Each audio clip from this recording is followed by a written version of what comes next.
Hey guys, so today I'm going to be talking about Subway Surfers. I love taking the subway to work every other week just to satiate the fungus in my brain.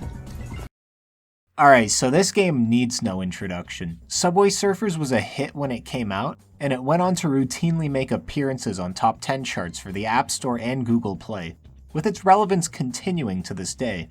What started as a fun little endless runner game has expanded to many other forms, one of which is this arcade port right here. The arcade offering is a faithful port of the mobile game, but it is reworked to be more like a typical redemption game. Instead of running endlessly for the high score, we now run against a timer and need to collect the letters for bonus to win a jackpot. Besides the jackpot, you can earn tickets based on how many coins you collect. How many these values can issue depends on the arcade. The game can actually be set to have a payout cap, which is also configured by the arcade. For strategy, you just need to have good reflexes and foresight on how to line up with the bouncing letters. It may look easy to do, but it's honestly pretty deceptive. You really need to know the timings for lining up your running character with the bouncing letters.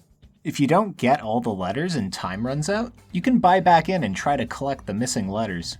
Keep in mind that each letter will only appear once per run. So it's fine to miss a letter that you already got, but you'll only have one chance for the ones you need. A big thing to look out for are the power-ups. If you get one of the power-ups that skips a segment of the game, you may run the risk of missing a letter. Only grab the jetpack and pogo stick when you're okay with missing a letter. How do I feel about this game? I've got mixed opinions. I have won the jackpot a few times, but very rarely is it on the first try.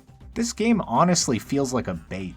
It can cheat you with unfavorable patterns within the level layout and where the letters spawn. When this happens, you'll feel cheated and get baited into playing again for another chance.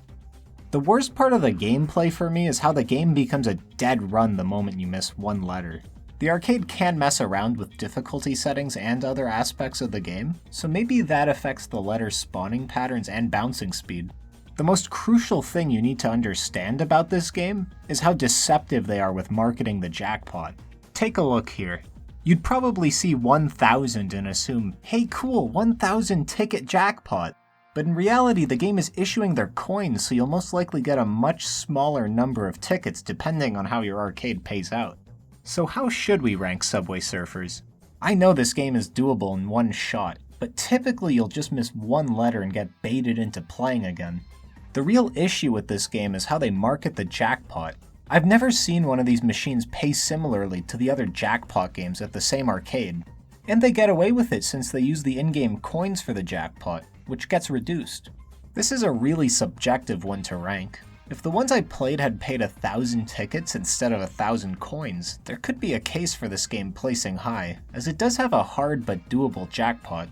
Your local arcade might have a more favorable configuration for this game, but since it's a little too inconsistent for me, I'm throwing it to the top of C tier. At the end of the day, save your credits and just stick to the mobile game.